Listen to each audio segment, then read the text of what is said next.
Just a few weeks ago, many fans believed Indiana was becoming one of the most dangerous teams in the WNBA.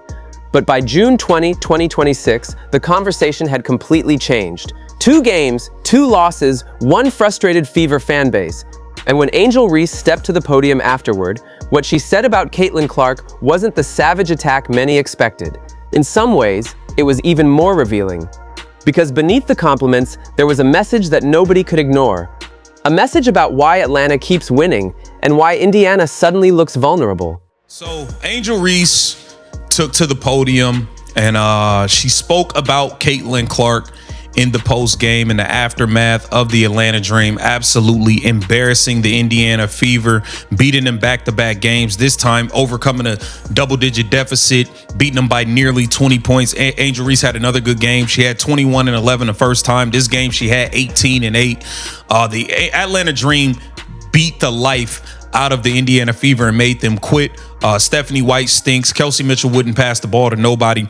But Angel Reese had some comments about Caitlin Clark that a lot of people were talking about. Coming into these matchups, the Indiana Fever believed they were building momentum.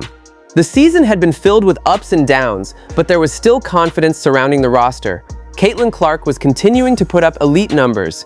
Aaliyah Boston remained one of the league's most important interior players. Kelsey Mitchell could score against anybody. But basketball games aren't played on paper. They're played on the floor. And Atlanta showed exactly why chemistry, execution, and discipline can be more dangerous than star power alone. The first meeting immediately raised concerns. Atlanta looked faster, more connected, more physical. Every loose ball seemed to find a dream player. Early on, things looked promising for Indiana. Their offense found rhythm. Caitlin Clark started knocking down shots. The Fever generated scoring opportunities and appeared ready to even the score. But great teams aren't judged by how they start games. They're judged by how they finish them. And Atlanta absolutely dominated the most important stretches. The Dream adjusted defensively. They became more aggressive, more physical, more disciplined. The pace shifted completely. Fans who had spent weeks talking about Indiana's championship potential suddenly began asking uncomfortable questions. Were the Fever too dependent on Caitlin Clark? Was the supporting cast doing enough? Why did the team continue struggling when opponents adjusted defensively? Questions that seemed impossible a few weeks earlier suddenly felt unavoidable. Every time Atlanta created separation, Clark found a way to respond. A deep 3, a difficult finish, a smart pass, a momentum-changing play. She consistently gave Indiana reasons to believe.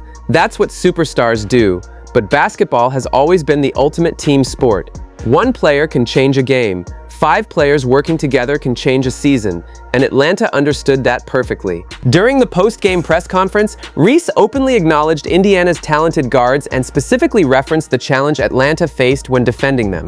That comment mattered, because many fans expected something completely different. The history between Reese and Clark has generated endless headlines. Every matchup becomes national news.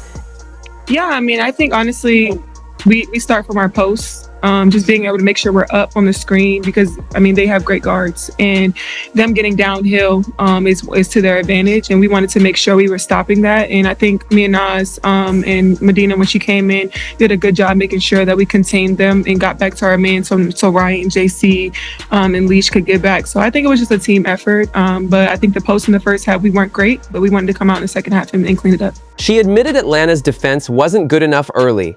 She acknowledged Indiana's backcourt talent. She explained how the Dream adjusted. And in doing so, she revealed something important. Atlanta wasn't winning because Indiana lacked talent. Atlanta was winning because they executed better. That's a huge distinction. It's easy to dismiss a struggling opponent. The biggest story wasn't what Reese said about Clark. It was what her comments revealed about Atlanta's identity. A team that suddenly looked far more dangerous than many expected. And that's where this story takes another dramatic turn. Because Angel Reese wasn't just helping Atlanta win games. She was helping transform the entire culture. But specifically, for the most part, Kelsey didn't do much or nothing. Caitlin Clark was carrying this team. She was on a heater in the first half. Angel Reese being somewhat complimentary of Caitlin Clark. I respect this answer, okay? I'm a bit shocked. I thought she would have been petty Angel and try to take shots and things like that. But she did not do that in this moment, so I can respect that.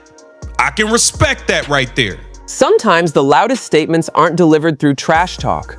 Sometimes they're delivered through confidence. Angel Reese walked into that press conference knowing her team had just secured another impressive victory. Yet she never sounded emotional. She never sounded defensive. She sounded like someone completely comfortable with where her team was heading. That confidence stood out immediately. Jordan, I wanted to ask you, you mentioned earlier your defense, and just you had 3 steals, you had a block. Just what did you see out there defensively that you were able to kind of get your hand in there and knock the ball away and all that? Yeah, I just try to use my quickness and my speed to my advantage, and understanding the tendencies of who I'm guarding, knowing that Clark wants to go right, knowing that Mitchell wants to go left, and just staying solid on defense and just picking, choosing my moments when I can either strike or find opportunities to steal the ball. So just trying to make sure I know whoever I'm guarding, I know their tendencies, and then using my speed and my quickness to my advantage. When one defender got beaten, help arrived. When one player struggled offensively, another stepped up. When momentum shifted, nobody tried forcing hero ball. The dream remained connected. That's what impressed observers most. Meanwhile, Indiana appeared frustrated during crucial moments. Possessions felt rushed. The reality might be somewhere in between. Because acknowledging greatness doesn't mean ignoring flaws. Clark played hard. Clark produced. Clark competed. Atlanta still won convincingly. That reality speaks for itself. And as attention shifted toward Atlanta's future, another important development emerged. The Dream weren't simply winning. They were beginning to look scary, very scary, especially if the rest of the league continued underestimating them. Someone always seems ready to contribute. Against Indiana, that depth became overwhelming. Atlanta dominated inside.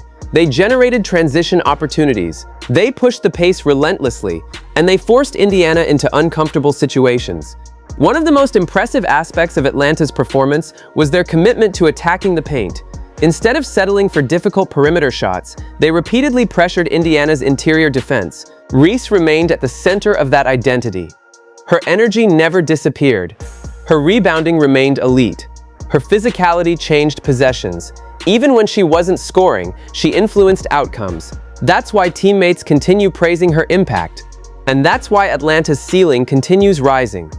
The Dream suddenly look like a team nobody wants to face, especially in a playoff environment, because they can win different ways. They can win high-scoring battles.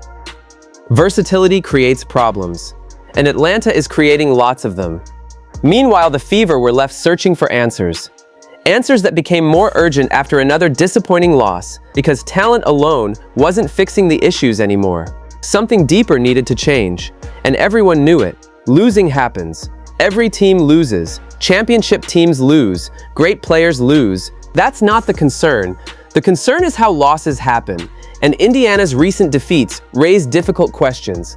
Why were second-half adjustments failing? Why were opponents consistently finding success after halftime?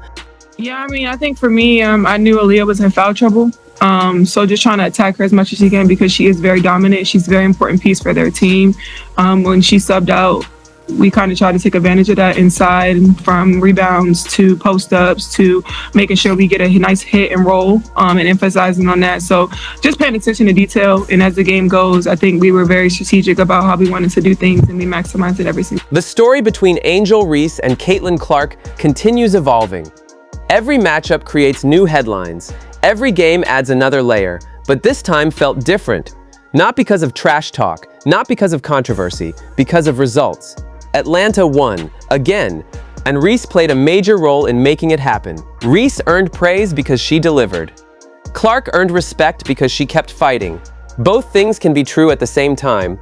As the WNBA season moves forward, these matchups will continue drawing massive attention. The next meeting between these teams could be even bigger, because now there are real stakes attached, real emotions, real questions, and perhaps most importantly, real answers waiting to be discovered.